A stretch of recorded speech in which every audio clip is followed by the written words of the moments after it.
నమస్కారం, నా పేరు సుధాకర్. మీరు చూస్తున్నారు chess hands Telugu. So friends, ఈ వీడియోలో పీసెస్కి సంబంధించి అట్ ద సేమ్ టైం ఒక్కొక్క పీసు ఏ ప్లేస్లో ఉంటుంది, అది ఎలా మూవ్ అవుతుంది, సో పూర్తిగా అయితే చూద్దాం. సో టోటల్గా మీకు చెస్ బేసిక్స్ థింగ్స్ అంటే పీస్ గురించి, దాని ప్లేస్ గురించి ఈ వీడియోలో అయితే పూర్తిగా అయితే మీరు తెలుసుకోవచ్చు. And at the same time మీరు ఇంకా సబ్స్క్రిప్షన్ చేసుకోకపోతే ఖచ్చితంగా సబ్స్క్రైబ్ చేసుకొని బెల్ ఐకాన్ క్లిక్ చేయండి. చెస్కి సంబంధించిన ఇన్ఫర్మేషన్ పూర్తిగా మీకు లభిస్తుంది. ఫస్ట్ A to Z నుంచి, అంటే మీకు బిగినర్ నుంచి బేసిక్స్ థింగ్స్ నుంచి మొత్తం నేర్చుకొని సో ప్రో వర్షన్ వరకు మీరు నేర్చుకోవచ్చు. సో టోటల్గా మీకు ఎవ్రీథింగ్ చెస్కి సంబంధించి అట్ ద సేమ్ టైం మీకు బ్రెయిన్ కాన్సెప్ట్స్ గురించి కూడా మీకు వస్తూ ఉంటాయి వీడియోలో. సో ఖచ్చితంగా సబ్స్క్రైబ్ చేసుకొని బెల్ ఐకాన్ క్లిక్ చేయండి. ఓకే, సో ఫస్ట్ మీకు చెస్ బోర్డ్ మీరు చెక్ చేసుకున్నట్లయితే దీని యాక్చువల్గా ప్రాసెస్ మీకు ఎట్లా ఉంటుంది, 64 స్క్వేర్స్ అయితే ఉంటాయి. మీకు ఆల్రెడీ తెలుసు చెస్ బోర్డ్లో మనకి అవి మీకు 8x8 గ్రిడ్లు అయితే ఉంటాయి. సో దీనికి సంబంధించిన నోటేషన్ కూడా డిఫరెంట్ ఉంటుంది, అది నేను సపరేట్ వీడియోలో అయితే చెప్తాను చెస్ బోర్డ్కి సంబంధించి నోటేషన్ గురించి. ఓకే, మనకి ఈ వీడియోలో ఓన్లీ పీసెస్కి సంబంధించి ఏ పీస్ ఎలా మూవ్ అవుతుందో దానికి సంబంధించి అయితే పూర్తిగా అయితే చూద్దాం. Okay, so let's get in to the video. So first మనకి స్క్వేర్స్ గురించి అయితే క్లియర్గా తెలుసు కాబట్టి మనం పీసెస్ అయితే రిమూవ్ చేద్దాం. సో దీన్ని నేను సపరేట్గా చెప్తాను బోర్డ్ గురించి ఇన్ డీటెయిల్గా మీకు నోటేషన్ ఏంటి, మనకి బోర్డ్ మీద ఉన్న నెంబర్స్ అండ్ అదేవిధంగా ఆల్ఫాబెటిక్ నెంబర్స్తో మనం ఎవ్రీ మూవ్ని మనం నోటేషన్తో నోట్ చేస్తాం. సో అది నేను సపరేట్గా నెక్స్ట్ వీడియోలో అయితే పూర్తిగా వివరిస్తాను బోర్డుకి సంబంధించి. ఓకే, సో ఈ వీడియోలో మెయిన్గా మనం ఎవ్రీ పీస్ గురించి, అది పీస్ ఎలా మూవ్ అవుతుంది అనే దాని గురించి అయితే తెలుసుకుందాం. ఓకే, సో ఫస్ట్ వచ్చేసరికి మనకి కింగ్ ఉంటుంది. King is the very important and powerful, because మనం బ్యాటిల్ జరిగేదే, మీకు చెస్ గేమ్ ఆడేది కింగ్ అనేది సేఫ్గా ఉంచడం కోసం. ఈ కింగ్ అనేది ఎటు కదలకుండా చేయగలిగితే మనం విన్ అయినట్టు చెస్లో. సో కింగ్ డజంట్ మూవ్ అంటే మీనింగ్ మనం లూజ్ అయిపోయినట్టే. ఓకే, సో కింగ్ అనేది ఒక స్టెప్ ముందుకే కదులుతుంది, అది ఫార్వర్డ్ అయినా ఉన్న ప్లేస్ నుంచి ఒక స్టెప్ ముందుకి, ఒక స్టెప్ రైట్కి, లెఫ్ట్కి and backward. So only one move అయితే మూవ్ అవుతుంది కింగ్ అనేది. ఎప్పుడైనా దానికి ఉన్న పాసిబిలిటీస్ వచ్చేసరికి ఉన్న ప్లేస్ నుంచి వన్ మూవ్ అనేది మూవ్ అవుతుంది అన్నమాట. ఓకే, ఏదో లెఫ్ట్కి, రైట్కి, ఫ్రంట్కి, బ్యాక్ సైడ్. ఓకే, సో ఇది టోటల్గా కింగ్కి సంబంధించిన మూమెంట్స్ అనేవి మీరు చూడొచ్చు. ఇక్కడ మీకు డిస్ప్లే చేస్తున్నాను. అట్ ద సేమ్ టైం మీకు రాజు కింగ్, అది blacks king and at the same time white kings direct opposite లైన్లోనే ఉంటాయి, అది మీరు అబ్జర్వ్ చేయొచ్చు. సో మీరు పీసెస్ ప్లేస్ చేసేటప్పుడు ఇదొకటి మైండ్లో ఉంచుకోండి. Okay, so same as it is ఒకే లైన్లో మీకు ఫ్రంట్ ఉంటాయి అన్నమాట కింగ్ అనేది. ఓకే, దీని మూమెంట్ అనేది మీరు చెక్ చేసుకోవచ్చు, ఏదైనా ఒక్క మూమెంటే ఉంటుంది. సో ఇదర్ ఫ్రంట్కి కానీ, బ్యాక్ సైడ్కి కానీ, లెఫ్ట్ సైడ్కి కానీ, రైట్ సైడ్కి కానీ. Okay, one move and at the same time ఆ ప్లేస్ నుంచి మీకు ట్రాప్ చేయాలి ఉంటుంది, అంటే కింగ్ని ఎటు మూవ్ అవ్వకుండా. అంటే ఫర్ ఎగ్జాంపుల్ కింగ్ వచ్చేసరికి front back 2 and left right 2, 4 squares move అవుతుంది. ఆ 4 స్క్వేర్స్ మూవ్ అవ్వకుండా మనం కింగ్కి చెక్మేట్ చేయాలి, అప్పుడే మనం గేమ్ అనేది విన్ అవ్వచ్చు. జస్ట్ మనం మూవ్ అవ్వకుండా చేయటమే మన టోటల్ ఎయిమ్ అంతా చెస్లో. ఓకే, సో కింగ్ అనేది మూవ్ అవ్వకుండా ఉందంటే నథింగ్ బట్ గేమ్ అనేది లాస్ అయినట్టు. ఓకే, ఇది యాక్చువల్గా మెయిన్గా కింగ్ గురించి. సో కింగ్ ప్లేస్ వచ్చేసరికి మనకి ఇక్కడ ఉంటుంది చూడండి. ఓకే, అండ్ నెక్స్ట్ వన్ వచ్చేసరికి క్వీన్ కూడా చాలా పవర్ఫుల్, బికాస్ కింగ్ తర్వాత క్వీన్ వచ్చేసరికి మీకు టోటల్గా ఆల్ స్క్వేర్స్ మూవ్ అవుతుంది. ఫర్ ఎగ్జాంపుల్ పాసిబిలిటీ స్క్వేర్స్ ఎక్కడి వరకు ఉంటుందో అక్కడి వరకు మూవ్ అవుతుంది, లెఫ్ట్ అయినా రైట్ అయినా, కార్నర్స్ కూడా. సో క్వీన్ వచ్చేసరికి కింగ్ పక్కనే ప్లేస్ అయి ఉంటుంది ఎప్పుడైనా కానీ, అది గమనించండి. అండ్ మూమెంట్స్ వచ్చేసరికి ఏ స్క్వేర్కైనా డైరెక్ట్గా మీకు పాసిబిలిటీస్ అవైలబుల్ ఉంటాయి, అంటే ప్లేస్ అనేది అవైలబుల్ ఉంటే లెఫ్ట్కి, రైట్కి, మీకు కార్నర్స్కి. ఓకే, సో ఇది ఎవ్రీథింగ్ టోటల్గా మూవ్ అవుతుంది. ఏదైతే పాసిబిలిటీస్ ఎక్కడి వరకు అయితే ఉందో అక్కడ వరకు మూవ్ అవుతుంది. పాసిబిలిటీస్ నథింగ్ బట్ ఏది అడ్డంగా లేకపోతే ఖచ్చితంగా అక్కడి వరకు మనం కావాలనుకుంటే తీసుకెళ్ళచ్చు. ఓకే, ఇది బేస్డ్ ఆన్ మూమెంట్స్ని బట్టి ఉంటుంది. సో క్వీన్ అనేది చాలా ఇంపార్టెంట్. సో దాన్ని గేమ్ ఎండ్ వరకు ఉంచితే కనుక చాలా విన్నింగ్ పాసిబిలిటీస్ అనేవి ఎక్కువ ఉంటాయి. ఓకే, సో క్వీన్ అనేది చాలా important piece in the chess game. Okay, so గుర్తుంచుకోండి, ప్లేస్మెంట్ వచ్చేసరికి కింగ్ పక్కన ఉంటుంది. అండ్ నెక్స్ట్ వన్ వచ్చేసరికి నైట్. దీన్ని మనం హార్స్ రూపంలో ఉంటుంది, దీన్ని నైట్ అంటారు చెస్ నోటేషన్స్లో. సో ఇది నైట్ వచ్చేసరికి మీకు ఎల్ షేప్లో మూవ్ అవుతుంది.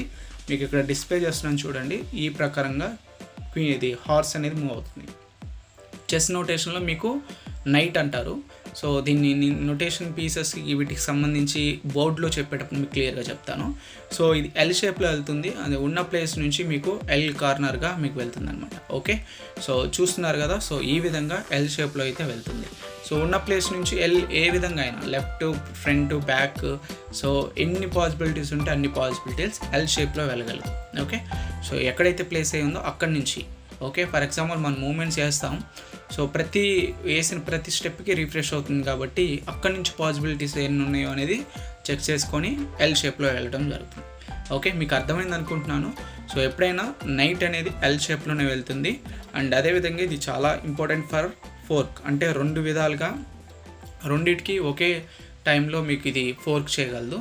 సో దీని పరంగా నేను సపరేట్గా చెప్తాను. సో ఇది ఓన్లీ మూమెంట్స్ పరంగా కాబట్టి నేను ఇది అది పీస్ ఎలా మూవ్ అవుతుంది అనే దాని గురించి చెప్తాను. ఓకే, సో ఉన్న ప్లేస్ దగ్గర నుంచి ఎల్ షేప్లో వెళ్తుంది, ఎన్ని విధాలుగా పాసిబిలిటీ అయితే అన్ని విధాలుగా. ఓకే, నెక్స్ట్ వన్ వచ్చేసరికి ఇది బిషప్, దీన్ని బిషప్ అంటారు. సో మనకి బిషప్స్ వచ్చేసరికి 2 ఉంటాయి, నైట్స్ 2 ఉంటాయి, రూక్స్ 2 ఉంటాయి. సో ఈ పీసెస్ అనేవి పేర్ పీసెస్. మన చెస్ బోర్డ్లో వైట్స్కైనా బ్లాక్స్కైనా 2 ఉంటాయి. సో ఇది బిషప్ వచ్చేసరికి వైట్ బిషప్ అయితే వైట్, బ్లాక్ బిషప్ అయితే బ్లాక్. ఓకే, సో మనకి వైట్ బిషప్ వచ్చేసరికి వైట్ కార్నర్స్ ఏవైతే ఉన్నాయో, సో వైట్ కార్నర్స్కి మీకు కార్నర్గా వెళ్ళిపోతుంది అనమాట. ఎన్ని పాసిబిలిటీస్ ఉంటాయో అన్ని పాసిబిలిటీస్ మనకి వైట్ కార్నర్తో వెళ్తూ ఉంటాయి. ఇది white bishop. At the same time మనకి బ్లాక్ బిషప్ కూడా అంతే. సో బ్లాక్ బిషప్ వచ్చేసరికి బ్లాక్ కార్నర్స్, అంటే బ్లాక్ కలర్ కార్నర్స్ ఏవైతే ఉన్నాయో ఆ కార్నర్స్ మాత్రమే కంట్రోల్ చేయగలదు బిషప్ వచ్చేసరికి. సో ఈ 2 పేర్స్ అనేవి చాలా ఇంపార్టెంట్. ఈక్వల్ టు మనకి క్వీన్ లాగా ఉంటుంది, బట్ ఇవేంటంటే మీకు కార్నర్స్గా వెళ్తాయి కాబట్టి సో ఇది పర్టికులర్గా మెయిన్గా మనకి చాలా యూజ్ అవుతాయి at the end of the గేమ్లో. ఓకే, సో ఇది మెయిన్ ఇంపార్టెంట్ 2 పీసెస్. ఇవి కార్నర్ వైట్ అండ్ అదేవిధంగా corner black. Okay, so corners move అవుతూ ఉంటాయి. సో ఇది పర్టికులర్గా గేమ్ పరంగా యూజ్ చేసేటప్పుడు మీకు అర్థమవుతుంది ఎర్లీగా మీకు ఎట్లా యూజ్ చేసుకోవాలి ఈ బిషప్స్ అనేవి. ఓకే, ఇవి పేరు ఉంటాయి. At the same time black pieces కూడా 2 pairs ఆఫ్ బిషప్స్ అయితే ఉంటాయి అన్నమాట. ఓకే, సో అర్థమైంది కదా. ఈ బిషప్స్ అనేవి ఏ ప్లేస్లో మీకు ప్లేస్ అవుతాయి కూడా ఒకసారి చెక్ చేసుకోండి. సో పూర్తిగా నెక్స్ట్ పీస్ అనేది చూద్దాం. ఓకే, సో నెక్స్ట్ వచ్చేసరికి మనకి రూక్ అనేది చాలా one of the strongest piece in the board అనమాట. అంటే సో ఎండ్ గేమ్లో ఇవి రూక్స్ అనేవి చాలా యూజ్ అవుతాయి. ఇవేంటంటే ఒకటే డైరెక్షన్లో వెళ్తాయి, లెఫ్ట్ కానీ, రైట్ కానీ, ఫ్రంట్ కానీ, బ్యాక్ కానీ. ఓకే, సో ఏది పాసిబిలిటీస్ ఎక్కడి వరకు అయితే ఉంటే అక్కడి వరకు డైరెక్ట్గా స్ట్రైట్గా వెళ్తాయి అన్నమాట, straight of the game. So front అయినా బ్యాక్ అయినా స్ట్రైట్గా ఎంత దూరం అయితే అవైలబుల్ ఉంటుందో అంత దూరం వెళ్తాయి. అంటే పీసెస్ ఏమీ అడ్డం లేకుండా ఉండాలి. సో డైరెక్ట్గా క్యాప్చర్ చేయాలనుకున్నా కానీ స్ట్రైట్గా వెళ్ళడం జరుగుతుంది. ఓకే, సో మీరు చూస్తున్నారు కదా ఈ విధంగా. సో టోటల్గా ఇది మన పీసెస్ వచ్చేసరికి rook, bishop, knight, queen, king. Okay, so టోటల్గా ఇవి ఉంటాయి మనకి. టోటల్ 16 పీసెస్ ఉంటాయి ఒక్కొక్క కలర్కి, బ్లాక్ అండ్ వైట్ కాబట్టి టోటల్ 32 పీసెస్ అయితే అవైలబుల్ ఉంటాయి. ఓకే, సో ఇది వచ్చేసరికి పాన్ మూవింగ్ వచ్చేసరికి చాలా ఇంపార్టెంట్. ఫస్ట్ స్టెప్లో 2 squares వేస్తుంది. ఒకవేళ మీరు వేయాలనుకుంటే టూ స్టెప్స్ ముందుకు వేయచ్చు. లేదు నేను ఒక స్టెప్ వేయాలనుకున్నా ఒక స్టెప్ వేయచ్చు. స్టార్టింగ్ నుంచి 2 steps అవైలబుల్ ఉంటుంది. వన్స్ మీరు 2 steps అయిపోయిన తర్వాత లేదా 1 step వేసిన తర్వాత ఓన్లీ 1 మూమెంట్ మాత్రమే ఆ పాన్కి అనేది ఉంటుందన్నమాట. ఓకే, సో అది గమనించండి. సో ఓన్లీ ఒక్క మూవ్ స్టార్ట్ అయిపోయిన తర్వాత నెక్స్ట్ నుంచి ఒక్క మూవే అవైలబుల్ ఉంటుంది. అండ్ దీని క్యాప్చర్ కూడా కార్నర్లో క్యాప్చర్ చేస్తారంటే మనం కిల్ చేయడానికి కార్నర్ తీసుకుంటుంది. ఓకే, మీరు చూస్తున్నారు కదా ఈ విధంగా క్యాప్చర్ అయితే చేస్తారు. సో దీన్ని మనకి ఓన్లీ పాన్కి possibilities things. Okay, and one more thing, pawn అనేది ఎండ్ ఆఫ్ ది, అంటే అవతల వ్యక్తి లాస్ట్ లైన్లోకి వెళ్తే మనకి అది పాన్ ప్రమోషన్ అయితే జరుగుతుంది. సో ఏదైనా పవర్స్లో మీ ఇష్టం వచ్చింది ఏదైనా తీసుకోవచ్చు. క్వీన్ నుంచి రూక్ దాకా మీకు అవైలబుల్ ఉంటుంది. బిషప్ అయినా, క్వీన్ అయినా, నైట్ అయినా మీ ఇష్టం అది. సో మెయిన్లీ చాలామంది క్వీన్ తీసుకుంటారు. సో అది మీకు పాసిబిలిటీస్ని బట్టి గేమ్లో మీకు కనిపిస్తుంది. సో మీకు అర్థమైంది అనుకుంటున్నాను. సో ఇంకా ఏమైనా డౌట్స్ ఉంటే కనుక కింద కామెంట్ సెక్షన్లో ఖచ్చితంగా మెన్షన్ చేయండి.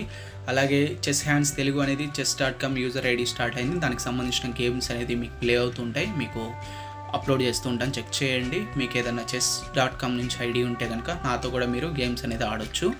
అండ్ అదేవిధంగా ఇంకా నెక్స్ట్ వీడియోలో బేసిక్స్ కాన్సెప్ట్స్ అన్నీ కూడా కంప్లీట్ అయిపోయిన తర్వాత టోటల్గా మీకు ఇంకా ట్యుటోరియల్ అయితే స్టార్ట్ అవుతుంది, బిగినర్స్ దగ్గర నుంచి అడ్వాన్స్ వరకు. ఓకే, ఐ హోప్ మీకు అర్థమైంది అనుకుంటున్నాను. పీసెస్ అరేంజ్మెంట్స్ దగ్గర నుంచి పీస్ మూమెంట్స్ వరకు మీ ముందు బేసిక్స్ అనేవి కంప్లీట్ అయిపోతే నెక్స్ట్ అనేది గేమ్ కంట్రోల్స్, గేమ్ ఎలా ఓపెనింగ్స్ ఇవన్నీ కూడా మీరు యూజ్ చేసుకోవచ్చు. అండ్ నెక్స్ట్ క్లాస్లో నోటేషన్కి సంబంధించి అండ్ బోర్డుకి సంబంధించి నోటేషన్ ఎలా రాయాలి ఏంటి అనేది ఆ వీడియో అయితే మీరు తెలుసుకోవచ్చు. అండ్ అలాగే బేసిక్స్ మినిమం పీసెస్కి సంబంధించిన బేసిక్స్ మూవ్స్ ఎలా ఉంటాయి బోర్డులో, సో ఇవన్నీ కూడా మీరు నెక్స్ట్ వీడియోలో అయితే తెలుసుకోవచ్చు. అండ్ ఖచ్చితంగా సబ్స్క్రిప్షన్ చేసుకోండి. అండ్ ఇంకేమైనా మీరు సజెషన్ ఇవ్వాలనుకుంటే కింద కామెంట్ సెక్షన్లో ఖచ్చితంగా మీరు ప్లేస్ చేయొచ్చు. ఓకే. అండ్ chess.com ఐడి అయితే ఉంది. అండ్ చెస్ హ్యాండ్స్ తెలుగు అని ఇన్స్టాగ్రామ్ అకౌంట్ కూడా ఉంది. వాటికి సంబంధించిన డిస్క్రిప్షన్ కింద మీకు డిస్క్రిప్షన్ మోడ్లో మీకు పెడతాను. ఒకసారి చెక్ చేసి మీరు ఒకసారి ఫాలో అవ్వండి. సో ఇది ఈ వీడియోలో. సో మీకు నచ్చినట్లయితే లైక్ చేయండి, సబ్స్క్రిప్షన్ అయితే చేసుకోండి. ఓకే. See you next.